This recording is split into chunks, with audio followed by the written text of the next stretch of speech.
Good morning, students.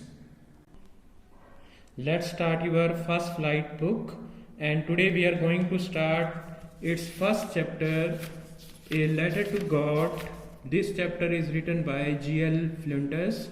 This book is for detailed study, and the chapter that are there in this book we will study them word by word in detail. Your first chapter, A Letter to God. This is written by G.L. Flinders, and this chapter has 4-5 pages in all. We will read these pages in detail, word by word in detail, and I will finish this chapter in 3 videos. Okay, let's start reading the text. This is called the text of the book. Okay, this is called the text of the book. Let's study the text one by one. The house, the only one in the entire valley, set on the crest of a low hill. जिस मकान के अंदर Lencho रहता था वो पूरी valley के अंदर अकेला ही मकान था, और वो घाटी के अंदर एक छोटी पहाड़ी के ऊपर है वो स्थित था.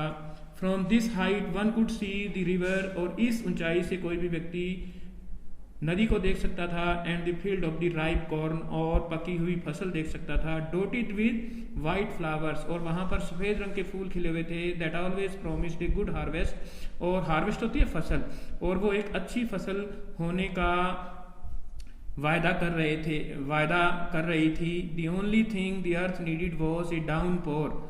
जमीन को जिस चीज की जरूरत थी वो केवल और केवल बुशारों की जरूरत थी, और एटलीस्ट ए शावर बुशारें होती है. डाउनपोर हल्की बारिश होती है, हल्की बारिश या थोड़ी बुशारों की जरूरत थी फसल को.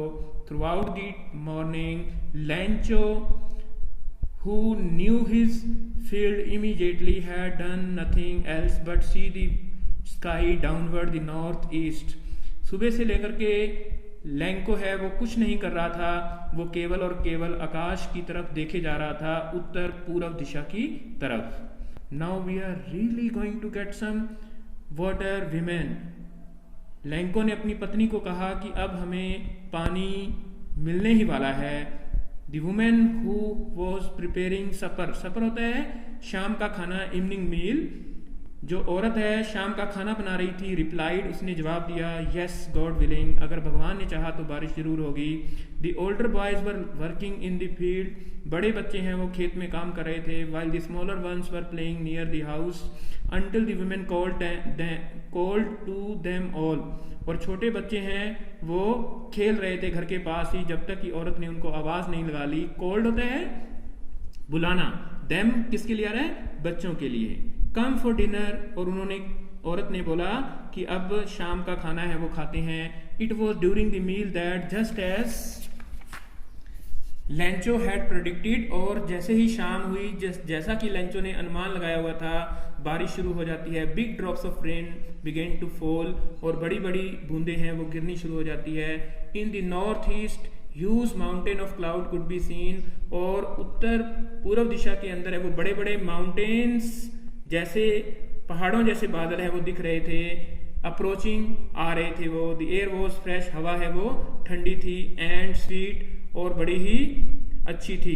The man went out for no other reason than to have the pleasure of feeling the rain on his body, और जो लैंचो है वो अपने शरीर पर बारिश की बूंदे गिरने का जो खुशी है, प्लेजर होता है खुशी, हैप्पीनेस, उसको महसूस करने के लिए बाहर जाता है. And when he returned he exclaimed, और जैसे ही वो वापस आता है उसने एक्सक्लेम्ड, वो चिल्लाता हुआ बोलता है, these are not rain drops falling from the sky.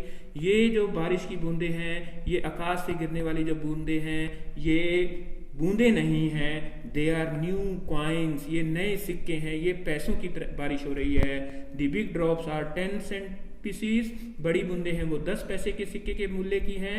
And the little ones are 5, और छोटी बूंदे हैं वो 5 पैसे के सिक्के के बराबर हैं.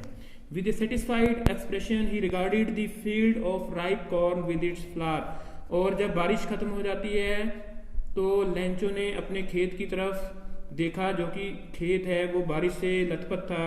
Draped in A curtain of rain, जो कि बारिश के अंदर है वो नहाया हुआ था. But suddenly a strong wind begin to blow, और एक बड़ी ही जोरदार हवा है वो बहनी शुरू हो जाती है। Along with the rain very large hailstone begin to fall. Hailstone होते हैं ओले, और बड़े बड़े ओले हैं वो गिरने शुरू हो गए। These truly did resemble new silver coin, और ये जो ओले हैं वो सिल्वर चांदी के सिक्कों की तरह से थी।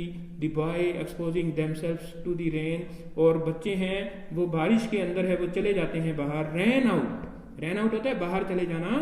To collect the frozen pearls, और वो उन मोतियों को, पर्ल्स होते हैं मोतियों को इकट्ठा करने के लिए, ठंडे जो मोती थे उनको इकट्ठा करने के लिए, जमे हुए मोतियों को इकट्ठा करने के लिए बाहर चले जाते हैं। तो this is first part, opening of your story. Okay, I hope that you will be able to understand. Listen the video again and again. Second part we will read in the next video. We will do in the next video. Till then, bye bye.